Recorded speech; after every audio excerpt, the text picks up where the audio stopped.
Zu der Zeit, muss man dazu sagen, war unsere Kindheit eigentlich sehr gut, denn wir waren ein Riesenhaufen von Jungs und Mädchen. Dominant waren die Jungs. Und wir waren also unter Führung von ehemaligen, jetzt sagen wir mal Nazis, waren das ja also die Jungvolk bzw. Hitlerjugend, die uns geführt haben. Wir waren ja darin geboren. Und wir haben eine wunderbare Gemeinschaft immer gehabt. Also es war nichts, was den einen oder irgendwie anderen wehgetan hat, ohne dass wir da was einwirken konnten. Wir konnten immer einwirken. Und das war gut. Also da gab es, genau wenn ich sage, Fair Play, sagt man das heute, wenn wir uns geprügelt haben, was auch vorkam. Irgendeiner muss mal ein blaues Auge kriegen, ja. Aber dann, wenn der lag, dann haut keiner mehr. Das gab es nicht.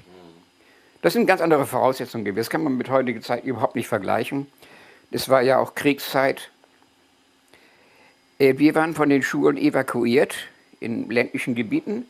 Und so war ich in Burg Sittensen, das ist Raum Zeven gewesen, mit unserer Klasse.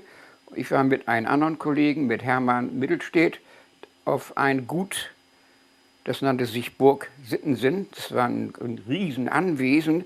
Die hatten einen eigenen Schweizer, also ein Melker heißt das damals so. Das war alles ganz toll da.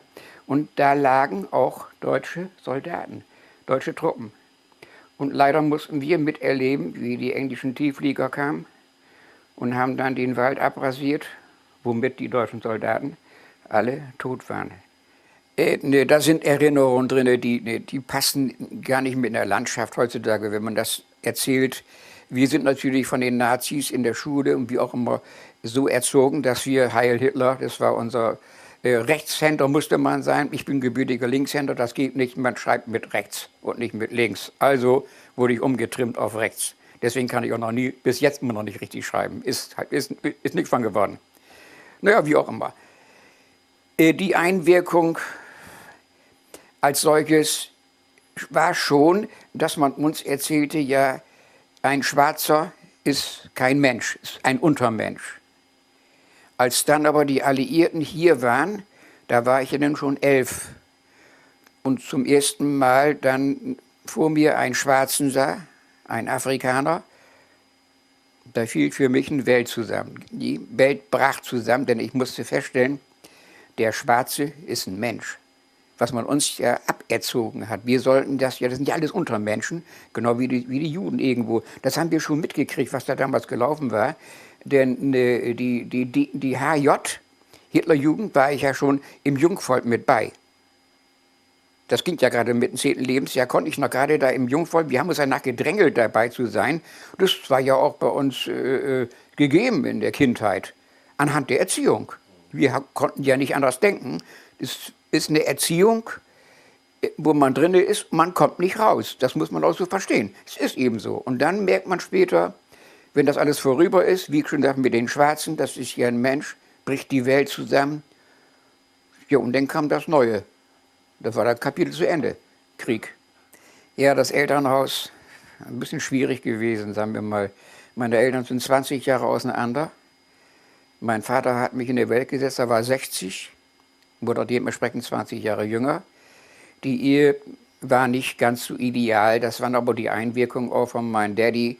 Der hat beide Weltkriege mitgemacht, dementsprechend auch körperlich hart angegriffen. Man merkte schon altersmäßig der Verfall, der körperliche Normalverfall im Alter und auch eben die Gebrechlichkeit von den vielen Einwirkungen der beiden Kriege. Und nun gut, und dann ist es ja auch so gekommen, ich war 15 und er starb. Er hat sich nur einen schlechten Tag ausgesucht, das werde ich immer noch nicht verstehen, warum er auf dem Heiligabend sich verabschiedet. Das fand ich nicht so geckig. Heutzutage sage ich eigentlich, Josef, das musste wohl so sein. Naja, als Kinder können wir nicht uns beklagen, wir würden nicht das Nötige bekommen haben, was wir brauchen. Auch an Spielzeug. Natürlich, wenn wir was brauchten, wir mussten immer selber was erfinden. Cowboy-Indianer spielen, da hat man dann die Pistole aus Holzplatten zusammengeschnitzt, bis das Ding so aussah wie eine Pistole. Oder wir haben dann die Piraten gespielt, da mit Errol Flynn, der erste Film in der Nachkriegszeit eben mit Die Frau gehört mir, das war ein Western, war das, mit Joel McCrea, werde ich nie vergessen. Oder der Herr der sieben Meere mit Errol Flynn. War toll. Also dann gab es dann irgendwo einen Knüppel und dann kommt davon ein Bierdeckel da vorne rauf und das war dann, und dann haben wir darum gespielt. Wir haben alles selber erfunden. Das ist die Jugendherberge Wüste Wulde, wo wir damals schon waren, in den jungen Jahren, gleich in den Nachkriegszeiten wurde da eine Baracke aufgebaut. Wellbrook war der Leiter da und das hat die Stadt Bremerhaven, Amt für Jugend, Pflege und Sport war das. Die haben da Baracken aufgebaut und dann war das eine Jugendherberge. Und da waren wir alle mit dem Fahrrad, sofern wir ein Fahrrad hatten. Und wenn wir ein Fahrrad hatten, wir haben noch keine Bereifung drauf. Die haben wir dann geklaut im Fischereihafen von den Fischdampfern, so einen Tampen. Dann haben wir den so geschnitten, dass er gerade auf der Felge in eine Runde passte und dann haben wir den zusammengenäht. Das war unsere Bereifung. Lass dich kaputt, wie wir damit gegengewandelt sind. Das ist auch gegangen. Ja, aber wie gesagt, das war Wüste Wulde. Und da trafen wir uns alle, Mann, wie auch immer, fast jedes Wochenende waren wir draußen. Und da gab es Lagerfeuer, Zelte, richtig schön, noch so Romantik, kann man sagen. Im wahrsten Sinne des Wortes war ein Zeltlager mit Romantik da. Und so ist auch der eine und der andere mit der Klampe da. Und der Balladeikatschim, das ist ein Lea Heider, ist das nebenbei, wo wir damals hier nicht rein durften, denn wir haben ja einen auf die Glocke gekriegt. Also Lea Heide und Lehe, die waren sich ja nicht grün, das ging ja nicht. Ich durfte hier aber rein, denn Happy Sur, der neben mir wohnte, Nummer 3, Potsdamer Straße, dessen Oma wohnte hier in Lea Heide, wo jetzt das Einkaufszentrum ist, gegenüber in der Parkanlage, da war die Abdeckerei. Und da hat der gewohnt, Oma. Und dann bin ich mit Happy hierher gekommen, Herbert heißt doch richtig. Und dann durfte ich hier rein, also hatte ich ein Visum, sonst ging das hier nicht. Und dann, der war draußen mit in Wüste Wulde mit der Klampe. Und dann saßen wir am Lagerfeuer da und klampften vor uns hin. Und natürlich, dann juckt einen die Finger, mal sagen, zeig mal das Ding mal, zeig mir mal die ersten Griffe. Und dann hat man das schnell gelernt. Also. Naja, wir waren ja nur Klampfen waren da. Ich meine, auf der anderen Seite, wer konnte sich schon eine Klampe leisten? Von zu Hause aus schon gar nicht. Das war überhaupt nicht drin, eine Klampe zu kriegen. Wer soll die denn bezahlen? Papa, der hatte doch auch, der musste sehen, wie er uns gerade ernährte. In der Zeit, da war ja die Arbeitslosigkeit unermesslich groß. Und es gab ja auch nichts zu futtern. Wir haben ja bei den Bauern geklaut, damit wir überleben. Oder im Ziegeleiteich, wo jetzt die Sportanlagen sind, in der Rickmerstraße daneben. Da hat der Amerikaner seinen ganzen Müll reingeschmissen in diesen Ziegeleiteich. War richtig Wasser, bis der Teich voll war. Und da haben wir dann noch ein paar Apfelinen gefunden, die noch gebrauchsfähig waren. So war unsere Ernährung. Also es war schon nicht einfach. Aber draußen haben wir bei Bauerbutt eben die Steckrüben geklaut. Wo ist der Unterschied? Da oder da? Und die haben wir dann daraus gebuddelt, und damit wir satt werden. Das ging also auch. Und eine Klampe hat irgendeiner gehabt. Und Balajak war einer von denen, der hatte eine Klampe. Musikalisch, wie gesagt, die Musikalität, die wusste ich ja schon vorher. Denn ich hatte in den frühesten Jahren mit der Mundharmonika gespielt. Nee, erst waren die Engländer da. Die ersten kamen diese Engländer mit den komischen Helmen, diesen Platten. Da dachten wir immer, warum haben die ihren Teller auf dem Kopf? Da haben wir auch draus gegessen. Aber bei denen war das der Stahlhelm, den fanden wir witzig, weil der gar nicht gut aussah.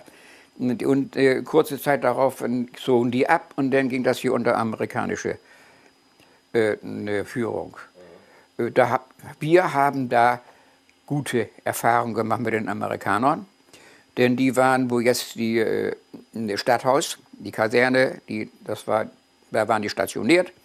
Also von uns, von der Potsdamer Straße darüber, war ein Klacks. Bei denen haben wir eigentlich sehr viel bekommen vom Eis, diese großen Pakete, was die Amerikaner immer hatten, bis sonst so. Da konnte man zu essen kriegen und an anderem auch. Und da kommt auch die Geschichte, warum ich eigentlich Charly heiße. Wir hatten ja keine Klamotten und auch keine. Und der Amerikaner hat aber so eine Segeltuchschuhe, die sie als Sportschuhe hatten. Und die habe ich mir da organisiert. Aber die war natürlich, 4 oder 5 Nummern zu groß. Musste ja wohl schon. Und dann stand ich da mit diesen dicken Schuhen, den langen Dingern, bei uns an der Ecke, Kaufmannsladen Beckmann hieß der, richtig so. Und da stand der Mercedes vor der Tür. Ein einziger Mercedes, der überhaupt rumläuft, das war Onkel Doktor. Und die Türen von dem Mercedes, die sind ja schon mit nach außen gewölbt. Und dann wird man klein und breit. Und da standen die Schuhe so unten auseinander. Und da haben meine ganzen Mitkollegen und meine Spielkollegen gesagt, guck mal, da steht Charlie Chaplin da. Und dadurch, da war ich ja gerade 10, 11, als der Amerikaner dann da, ja, wo ich die Schuhe da hatte. Und dann ist das hängen geblieben. Deswegen heiße ich Charlie. Sonst wäre ja keiner drauf gekommen. Der meinen richtigen Namen, wie gesagt, der ist ja gar nicht so bekannt.